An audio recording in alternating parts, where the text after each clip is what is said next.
Welcome to the Summer Homeschool to College series by Simplify.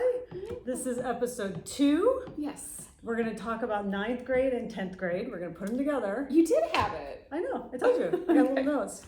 Okay. Some of the things we're going to talk about today. I'm going to give a preview of the episode. Okay. What's important to keep track of.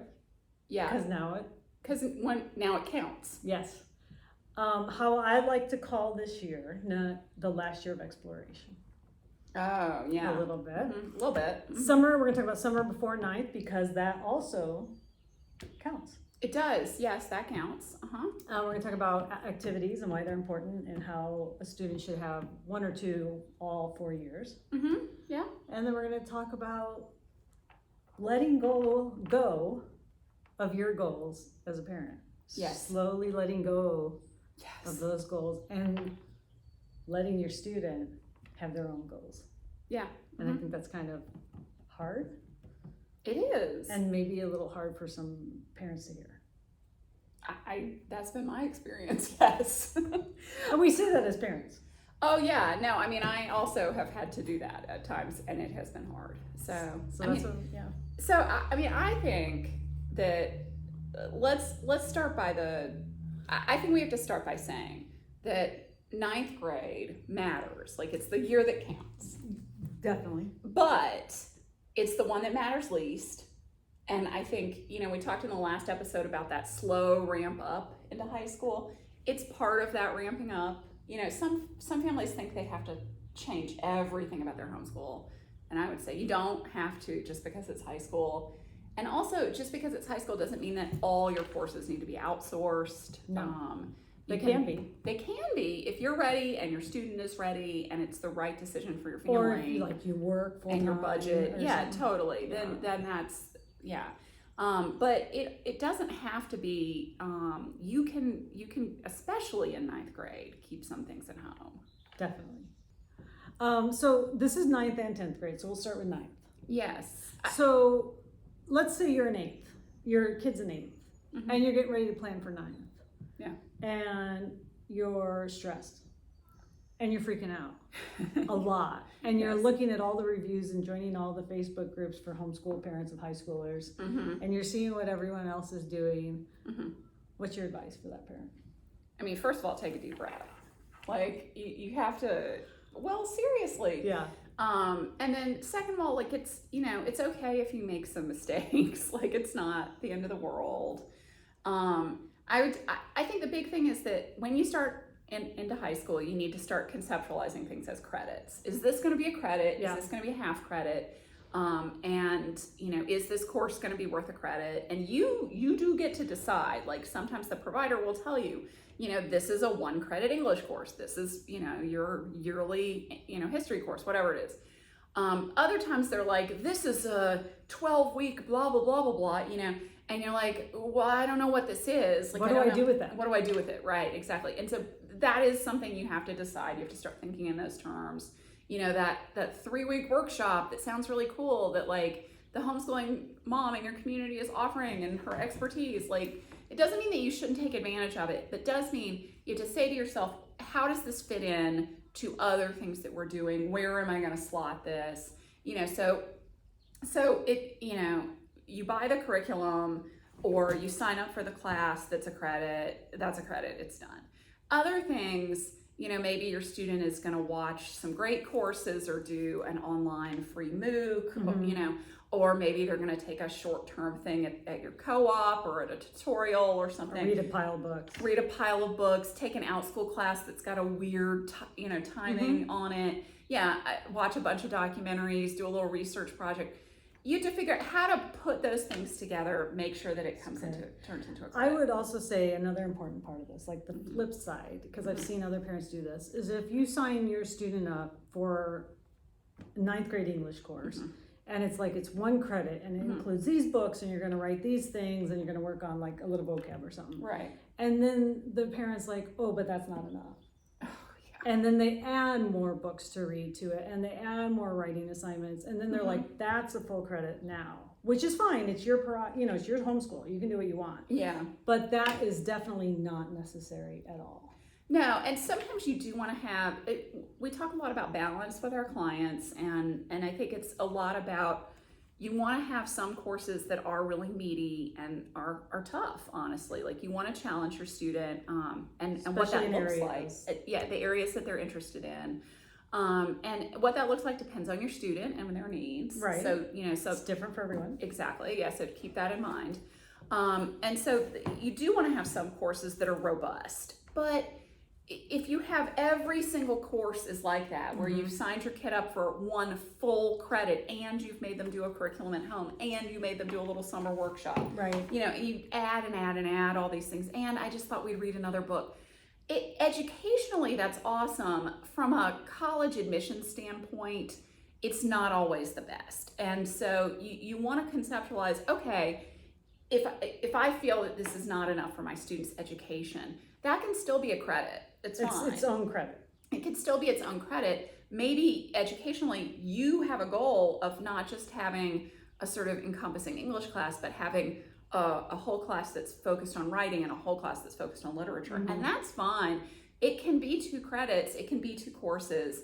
And so that's one way to approach that, is you just add an extra credit or an extra half a credit. Yeah, half credit. Depending on what you're doing and how much is added in. Another possibility is you just don't do that. Because also it can be too much for the kid. Yes. And this goes back to like letting go of some of your goals. Yes. Has been your goals for however long you've been homeschooling? And some people have had a very specific goal from like age 5. Yeah. Now's the time to kind of step back and reevaluate.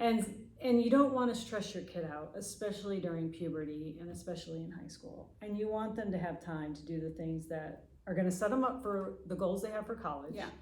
And just things they're interested in. Yes. Not everything has to have an educational value in high school. They need time for their own stuff. They do. And also they need to be their own people.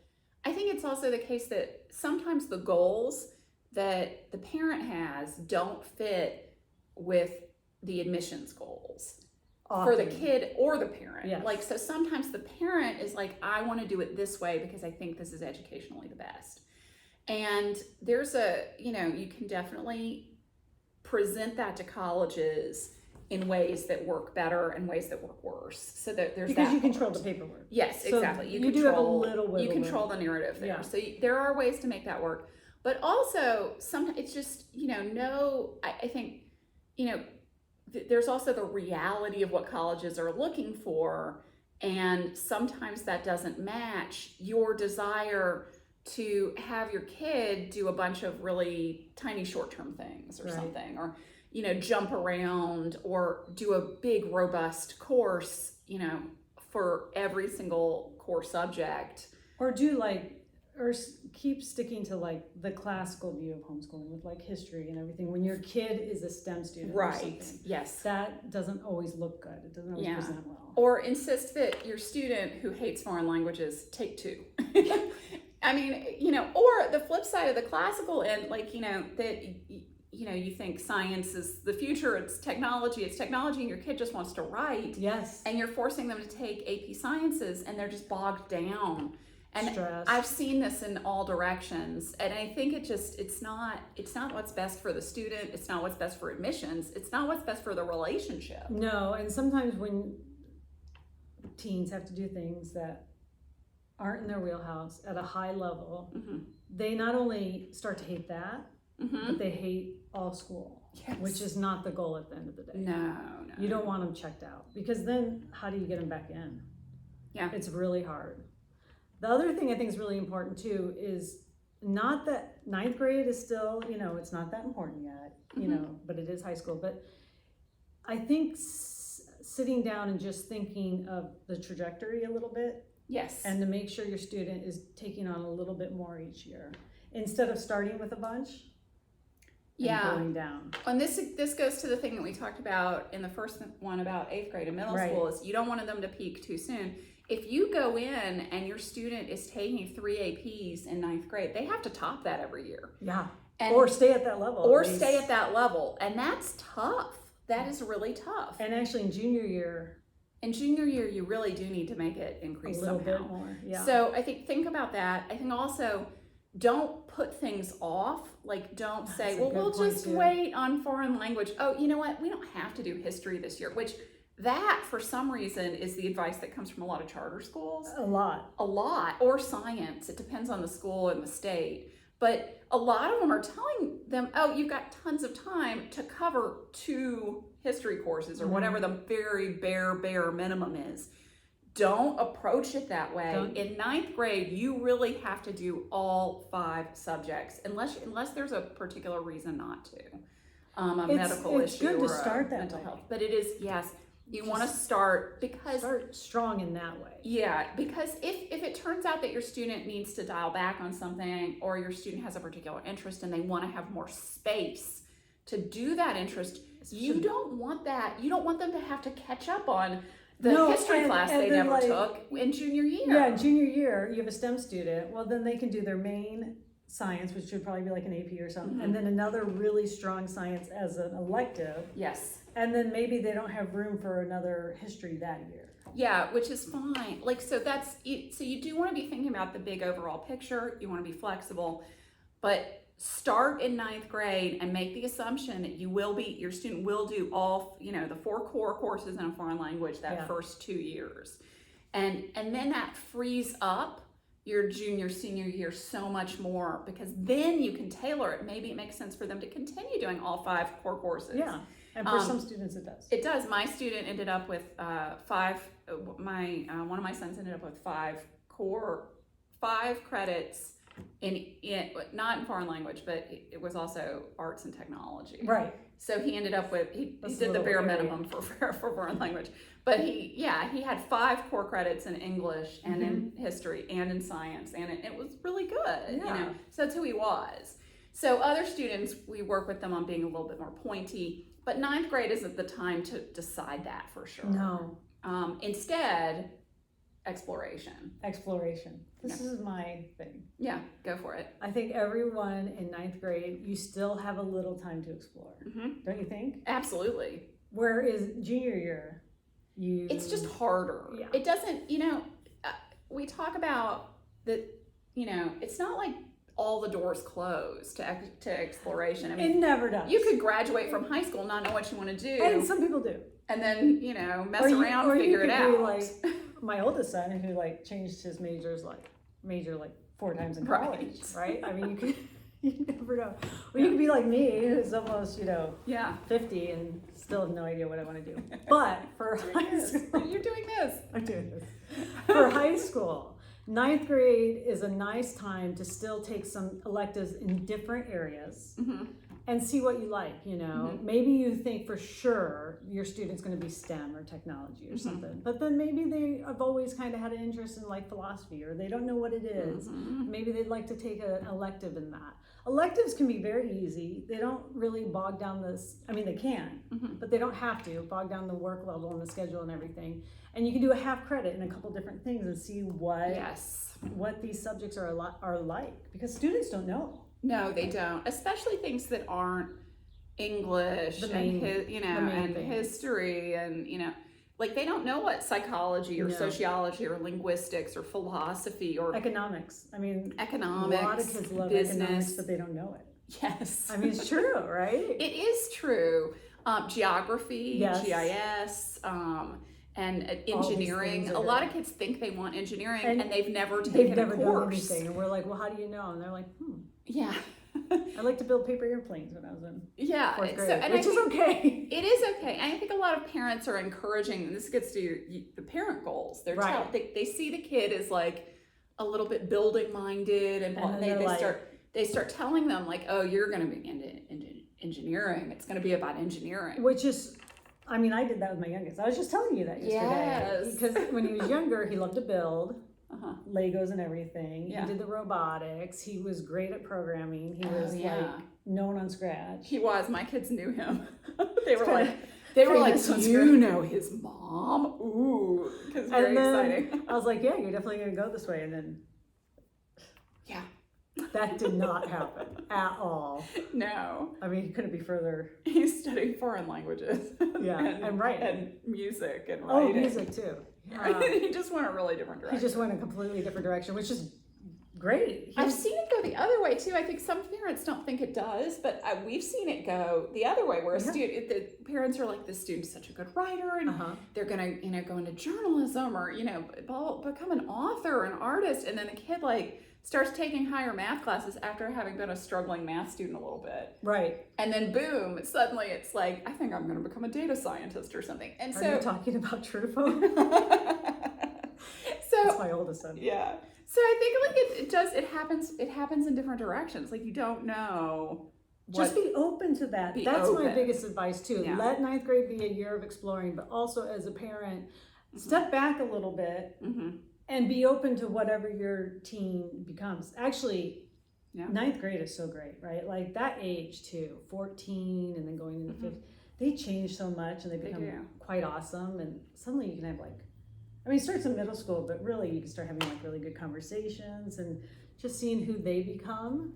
Take yourself out of the equation a little bit. I'm thinking a little bit about my kids in ninth grade. Like they both together took an architecture class locally, and they took. Yeah, that's awesome. It was really cool, and they both took the introduction to psychology, and one of them took creative writing, and the other one took speech and debate. Like these were things that they'd never explored, and so this was a chance for them to explore them. I'm really glad they did. Neither of them becoming architects. Like But they had the chance. Yes, they had the chance to sort of see what it was like.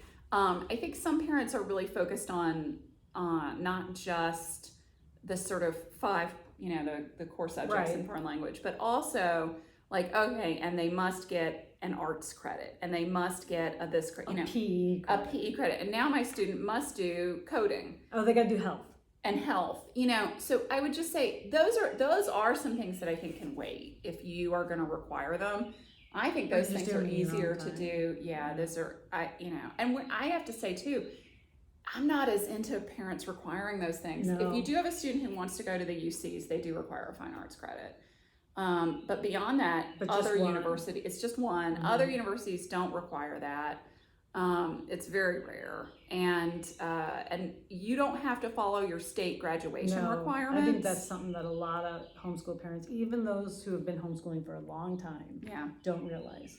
Now, I would say if you're not surpassing the academic requirements, like the core academic requirements, that's a problem. Like if your student, is only doing the minimum across the board in a bunch of different areas, that's a problem. But like, and you should be planning on 4 years of math and 4 years of English, period. Every year. Don't try to front load them. They want to see get them math all done every single year. They want to see English every year. Which is why that goes back to peaking a little early. Yes. If your 8th grader and 9th graders doing AP calculus, what's the next? trajectory? What is your plan? What is next? You got to be aware of that. And so that these other things, you don't have to require them. Like if your state requires volunteer hours, you can require them or not. It's up to you. It's up to you. If your state requires like a technology credit or a health class or something, you don't have to do those things. And you can later on in your school profile, you can contextualize your requirements. You get to state what your requirements are. Which is a benefit to homeschooling high school. Absolutely. So you do want to surpass those in some ways, but you don't have You just want to show follow that them the education by the letter. your teen got was at a level that they're used to seeing. Yes. At the bare minimum. Right. And you have to remember, colleges, even your state schools, are taking students from other states, which had other and other countries that had other requirements, and also from private schools that had other requirements, and tons of homeschoolers now. Plus a bunch of homeschoolers. So you don't have to make those same requirements. Yeah, you can set higher requirements. We should talk about activities briefly. Okay, we're almost out of time. Yeah, I know. But activities are important. I think the big thing is that summer before 9th grade counts. Summer before 9th grade counts, and you want at least 1 or 2 activities for your teen that they do all 4 years. Yes. So be aware of that because it looks good. Yeah. At least 1. Yeah. If not 2. And I think the big thing about activities is that they do not have to be an official club. No, You know, and- so it and doesn't have to be those things. It doesn't have to be things that are like offered at the high school. Like we hear from parents who are like, well, we No. don't have anything like the high school does. Of course. No, of course you don't. That's okay. Your kid can do other things. And I would say we talked last time about how this is often the main social world for students. Yes, and it's time to kind of And so be sure you're giving them time for those things. And it's good to do things that have the potential to yield future leadership opportunities. Of course. You know, like, so kids who do martial arts often get to teach martial arts to the younger students. Kids who are in theater, you know, like local theater programs often get the chance to be the assistant director or something. Like students who are involved, you know, in 4-H can medal and lead things. Yeah. And 4-H is great. 4-H is great for that. And students who are involved in like robotics teams or Destination Imagination or those There's so many math things teams. out there. Lots of opportunities to kind of become The a leader. other thing I would say is if you have a student who has anxiety or has, you know, learning difficulties or anything, there's still activities for them too. Yes. And some of those might be home-based. Yeah. But you can find them. And don't worry about, like, does this activity count? Is Oh, it this all activity counts. good enough? It all counts. It all counts. Yeah. There's going to be something your student can do. If your student loves to write, have them start writing in the summer before 9th grade. Find little things. Have them great join a things writing online. group. Have them, online. Have them, you know, like we work with students who, you know, running D&D groups. Yes, or that counts. Or that's really moderating good. a Discord or something. Or like we have a student who does those scratch writing camps, which is such a great activity for like the introverted student who loves to write, and that's actually a little bit of a leadership too, because you kind of the older kids get to run. We had another student who did something similar with like NaNoWriMo. Yes, and they actually wrote about it in about communities later in their that's a great activity in their essays. Knitting. Oh yeah, you can. Yeah, and so there are online groups and activities and personal pursuits in the arts. Yeah. You know, so or in fitness. We've worked with students who have had big fitness goals for themselves and have trained mostly on their own to, like, you know, to run or to, you know, weightlifting. Yeah, exactly. You know, I find that OutSchool is also a really good place for some of this. Sometimes yes, they have clubs. They have clubs, and they're usually some of them are asynchronous. If you know, if you want to do asynchronously, and you don't want to be on camera in that. I mean, I will say I think if you can push your teen to do an in-person something, it's better to do that. It's always better. Always better to have at least some of those things. But sometimes these online things can be really in-depth, and these personal pursuits can also be really in-depth. Again, we've had students end up writing their college essays about them who've done really well in the process. I would also say too, like, the summer before 9th grade counts. 9th grade counts for an activity. Like, you want to have something. If your student's not ready for an in-person thing and being with lots of people, fine. But have them do something they can do, so you at least have something. Yeah. Whatever it is. Yeah. There's always something out there. Yeah. If you can't find something, reach out to us. Yes. We can help. There we go. I think that's sort of everything. And that really, we talked a lot about 9th grade, but really it's the same thing in 10th grade. 10th grade, you're kind of coasting. It's the next stage that becomes harder. So then that's 10th grade, just make sure you're doing at least the same level work that you did in 9th grade. Right. Like if you're, unless you need to prioritize mental health or something. Or physical health. Or something. Yeah. But, you know, if your student did do like some dual enrollment in 9th grade or APs or carried a certain course load in terms of number of credits, you need to match that. Okay, wait, I just want to add that real quick. Yeah. In 9th grade, if your student has 10 credits, which we've seen. Yes. What are you going to do in 11th when they're taking 10 credits of really difficult courses? Yeah, and so just be careful about that. That's a reason to combine some of these smaller things and also not overdo it in terms of credits. You know, that can happen. We've seen it. Yeah, we've seen it happen. So just be aware of that. So 10th grade, you just want to be aware of what was done in 9th, keep it going, and then 11th, we'll talk about that. Yep. Should That's our be next a thing up. Yep. Okay, everyone. Thank you.